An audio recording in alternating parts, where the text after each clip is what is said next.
actually do with both of these? So they're both examples of pill presses that were seized in some cases that CNA was involved in a few years ago. And we have them so that we can show people that the drug cartels or other profiteers or drug dealers that want to get involved in the business, they can actually press their own pills out. So these were seized by some people that were making Xanax, or fake Xanax, counterfeit Xanax. And it's pretty simple. They obtained this more than likely online. They obtained that one. There's the dyes for the different pills here.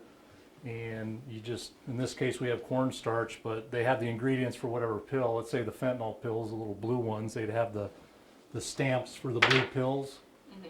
They put it so that it's in the machine. They put all their chemicals in, all the powder, everything, the binding agents. This doesn't have a binding agent in it, but it's usually there's like 3 or 4 different ingredients at a minimum when they make these pills. So they put it in there, and then these people jerry-rigged a motor onto it. That's a hand one, so you're going to get more out of this one with the big crank on it and the actual electric motor.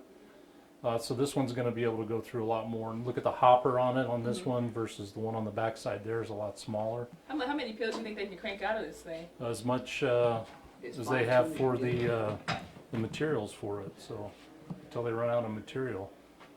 I don't know how many it makes an hour. I mean, it just depends on how well it runs. But they just crank them out, and then they get anywhere, in the case of fentanyl, wholesale for like $9, $10 a pill, up to $20, maybe even $30 a pill when they crank them out. So the profit adds up really fast as it goes around. Mm-hmm. And if it works, hopefully we'll see that people can get an idea how quickly they can put them out.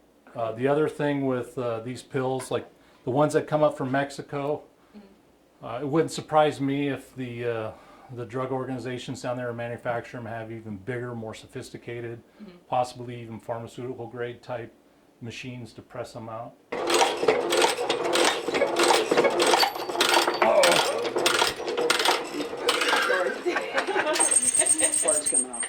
See, that's the problem when you have clandestine things. How about we do something by hand? No, this one's not put all together the No, it's not. same way. Yeah. No. Self-destructed like that. That's why they have this on here, because they wanted to keep producing, so they just did that so they can hand crank them, and they just bypass the motor. Is this a street made?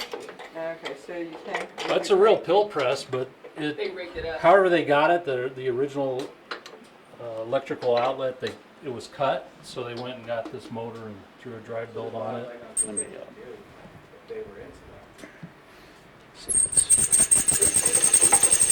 pressed them down in Mexico. They try to put those agents in there that's like the glue for the pill. It's part of the ingredients. So part of the reason why we get drug overdoses on these pills, because they're not made to pharmaceutical standards. They're not made in an FDA approved lab.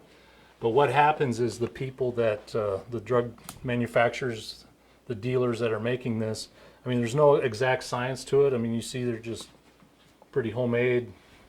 They just dump the materials in. So it doesn't get mixed properly and spread out throughout all of the compounds. So when it presses, sometimes it'll do what's called hot spotting.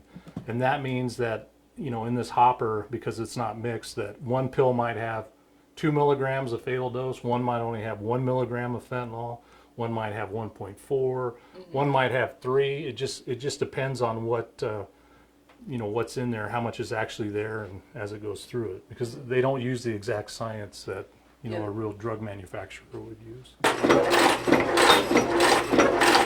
Depending on what it is, if it was the fake Xanax that they make, they could sell those for $2 to $5 a pill. The fentanyl, like I mentioned earlier, a lot more. Whatever recipe they have and precursor chemicals they can get their hands on. So, and just I want to note, this is a case that CNA worked jointly with DEA. DEA is a real strong, important partner in the Counter Narcotics Alliance. We get a lot of support with them. We work very well with them, and we wouldn't be able to show demonstrations like this without the assistance of our DEA agents here in Tucson and around the state and country. So here's a question. So the people who were convicted, who had this, what were they part of a pretty big ring, or were they just kind of a small time deal? I think they were more of a small time type dealers. As I recall, it was it was a case down around I think the U of A area perhaps. So I'm not positive on the details of it, but I think this person was getting chemicals to make Xanax and cranking them out. There's the dye for the Xanax in there that were also seized in the investigation. So they were making those, and there's actually a pretty good appetite for the PAM drugs like lorazepam and diazepam, any of those types of benzodiazepine drugs on campus. The college students, for some reason, like to use them. So able to get a hold of a copy of one, and that's how they used it. The letters, but there's letters in there. It's like a Superman For symbol. Superman symbol. Okay. And when you see symbols like that, that's common in some of like the party drugs like MDMA, ecstasy as it's known.